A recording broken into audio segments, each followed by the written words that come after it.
सीतापुर नाम के एक गांव में मोहनलाल अपने बेटे रमेश के साथ रहता था। मोहनलाल बहुत ही गरीब था। वो कूड़ा कचरा उठाने का काम करता था। मोहनलाल का बेटा गांव के सरकारी स्कूल में पढ़ता था। वो पढ़ने में बहुत तेज था। एक दिन सुबह, बेटा रमेश, इधर आओ। अभी आया पिताजी। रमेश अपने पिता के पास जाता है और देखता है कि पिताजी खाट पर से उठ भी नहीं पा रहे होते हैं। रमेश पिता के शरीर को छूता है तो देखता है कि उन्हें बहुत तेज बुखार है। पिताजी, आपका तो शरीर बुखार से तप रहा है। मैं एक काम करता हूँ, डॉक्टर काका को बुला लाता हूँ, वो आपको कुछ दवा दे देंगे। रमेश, डॉक्टर काका को मत बुलाओ। वो आएंगे तो उन्हें पैसे देने पड़ेंगे और हमारे पास खाने को तो कुछ है नहीं, उन्हें क्या देंगे। एक काम करो, तुम मुझे ठंडे पानी की पट्टी कर दो, मैं ठीक हो जाऊंगा। पिता की बात सुनकर रमेश की आंखों में आंसू आ जाते हैं और वो बिना कुछ कहे चुपचाप ठंडे पानी से अपने पिता की पट्टी करने लगता है। हे भगवान, मैं कितना मजबूर हूँ कि अपने बीमार पिता का इलाज भी नहीं करा सकता। तभी रमेश का दोस्त किशोर आ जाता है और वो आवाज लगाता है, रमेश, अरे कहाँ है? आज स्कूल नहीं जाना क्या? आवाज सुनकर रमेश बाहर आता है और किशोर से कहता है, किशोर, मैं अभी कुछ दिन स्कूल नहीं आऊंगा, मेरे पिताजी की तबीयत ठीक नहीं है। अरे कोई बात नहीं, तू काका का ध्यान रख। ये बोलकर किशोर वहां से चला जाता है। उधर घर में खाने को कुछ नहीं होता है। पिता की ऐसी हालत देखकर रमेश अपने पिता का कूड़ा उठाने का काम करने चला जाता है। कूड़े के ढेर में रमेश को पुराना कंप्यूटर मिलता है। अरे, ये तो कंप्यूटर है, ये तो ज्यादा पुराना भी नहीं है, फिर भी इसे किसने फेंक दिया? रमेश अपना सारा काम करके और कुछ खाने का सामान लेकर आ रहा होता है, तभी रास्ते में उसे एक बूढ़ा आदमी दिखाई देता है। रमेश उसके पास जाता है और पूछता है, क्या हुआ बाबा, तुम्हें कुछ चाहिए? हाँ बेटा, मैं बहुत भूखा हूँ, क्या तुम मुझे खाना खिला सकते हो? रमेश बिना कुछ सोचे अपने हिस्से का सारा खाना उस बूढ़े को खिला देता है और कहता है, बाबा, मुझे पता है कि तुम्हें और भूख लगी होगी, पर मेरे पास अब ये एक ही रोटी है, वो भी मेरे पिता के लिए है, उन्हें दवा खिलानी है, इसलिए मुझे ये एक रोटी चाहिए।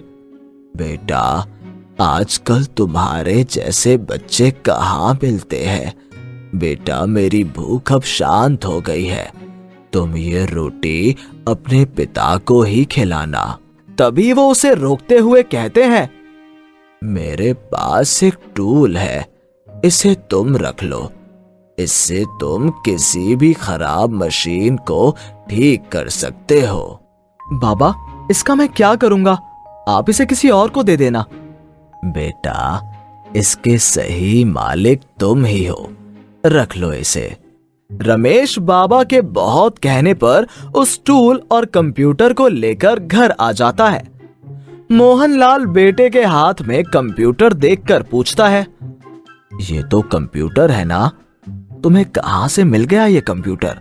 पिताजी, ये तो मुझे कूड़े के ढेर से मिला। बेटा, ये कंप्यूटर तो बेकार लग रहा है, इसका तुम क्या करोगे?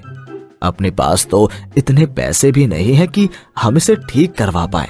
पिताजी, मैं इसे एक बार खुद से ठीक करने की कोशिश करता हूँ। रमेश कंप्यूटर को ठीक करने के लिए उसको खोलने की बहुत कोशिश करता है, पर वो कंप्यूटर खुलता ही नहीं। अरे, मुझे वो बाबा ने जो टूल दिया था उससे खोलकर देखता हूँ। रमेश जैसे ही उस टूल से कंप्यूटर को खोलकर दोबारा कंप्यूटर को स्टार्ट करता है तो वो चलने लगता है। कंप्यूटर को चलता देखकर रमेश की खुशी का ठिकाना नहीं होता। सुबह उठकर रमेश सारी बातें पिताजी को बताता है।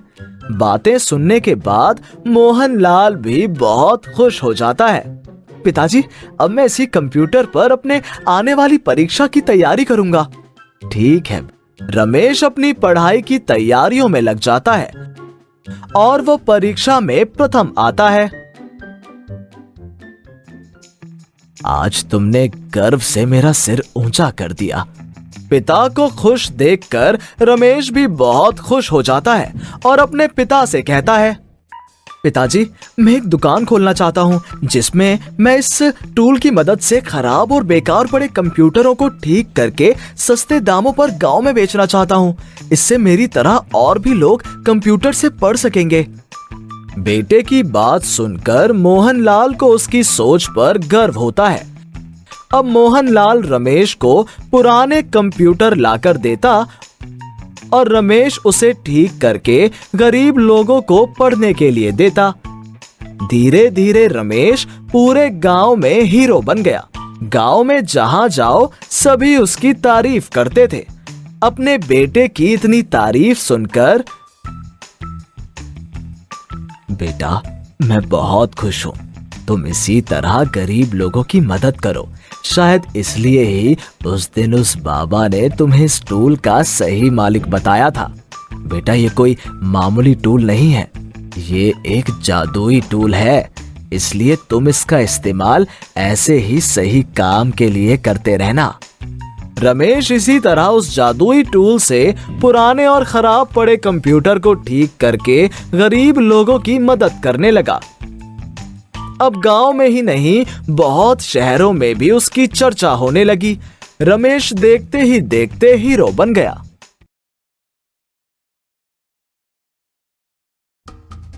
गगन नाम का एक गरीब लड़का अपने माता पिता के साथ रहता था। 3 महीने पहले ही उसके पिता को दिल का दौरा पड़ा था, तो डॉक्टर ने घर पर ही आराम के लिए बोला था।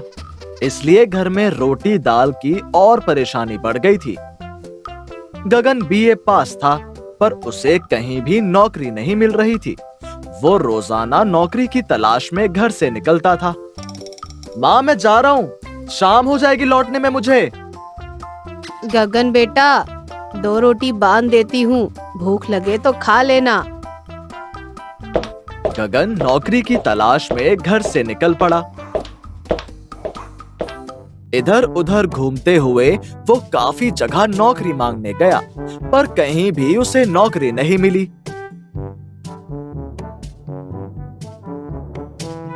बस मुझे किसी भी तरह कोई नौकरी मिल जाए तो पिताजी और माँ की कुछ तो दुख तकलीफ कम हो जाएगी। आगे कुछ ऑफिस है, वहां पता करता हूँ। गगन एक ऑफिस में नौकरी की बात करने जाता है। जी, मुझे पता चला आपके यहाँ नौकरी की एक पोस्ट खाली है। नहीं जी नहीं, हमारे यहाँ कोई पोस्ट खाली नहीं है, आपको गलत पता दे दिया गया शायद। गगन वापस मुड़ने लगता है, तभी अरे जरा रुको, जब तक तुम्हें कोई नौकरी नहीं मिलती हमारा 1 हफ्ते का कुछ काम करना है, उसके तुम्हें पैसे मिल जाएंगे। गगन को तो उस वक्त पैसों की सख्त जरूरत थी। उसने सोचा, पिताजी की दवाइयां भी खत्म हो रही हैं, हाँ कर लेता हूँ। जी सर, मैं कर लूंगा। बताइए क्या करना होगा। देख भाई, हमारा ऑफिस दूसरी बिल्डिंग में शिफ्ट हो रहा है। उस बिल्डिंग में तुम्हें पूरी साफ सफाई देखनी है कि कर्मचारी ठीक से काम कर रहे हैं या नहीं। गगन बिल्डिंग का काम देखने लगता है। बिल्डिंग का मालिक उसे बताता है, ये बिल्डिंग पहले किसी फोन एजेंसी वालों के पास थी। जितने भी टूटे फूटे मोबाइल मिले सब कबाड़ में डलवा देना। जी ठीक है, मैं करवा देता हूँ सर। और गगन सारा काम करवाने लगता है। 3-4 दिन में गगन बिल्डिंग की काफी साफ सफाई करवा देता है। वहां एक छोटा स्टोर भी बना हुआ था। गगन एक रोज वहां की सफाई करवाते हुए, अरे लाइट चली गई, स्टोर में तो अंधेरा है, मेरा मोबाइल तो बाहर टेबल पर रखा है, देखता हूं किसी फोन की फ्लैशलाइट जल जाए तो। ये तो सारे फोन खराब हैं, ये वाला देखता हूँ। हाँ, इसकी फ्लैशलाइट जल गई। इस फोन की तो कंडीशन भी सही लग रही है। सर से पूछकर अगर मैं इसे रख लूं तो पिताजी को दे दूंगा। उनके पास भी फोन नहीं है। ये सोचकर गगन मालिक के पास आता है और कहता है, सर, ये मोबाइल फोन मैं रख लूं? स्टोर में मिला है, मैं ठीक करवा लूंगा। हाँ हाँ, रख ले। हमारे लिए तो एक कबाड़ ही है। हमें तो कबाड़ में ही बिकवाना है सब कुछ। गगन फोन को जेब में डाल लेता है और घर ले आता है। रात के वक्त जब गगन लेटा हुआ था और उसके माता पिता सो चुके थे, अरे वो फोन तो जेब में ही रखा है, एक बार चेक करता हूं। पहले इसे चार्ज करना पड़ेगा, इसमें बैटरी भी खत्म है। गगन फोन को चार्जिंग पर लगा देता है। कुछ देर बाद फोन चार्ज हो जाता है। जैसे ही गगन फोन को ऑन करता है, अचानक उसमें से एक बड़े आकार का एलियन बाहर आ जाता है। गगन उसे देखकर घबरा जाता है। तुम कौन हो?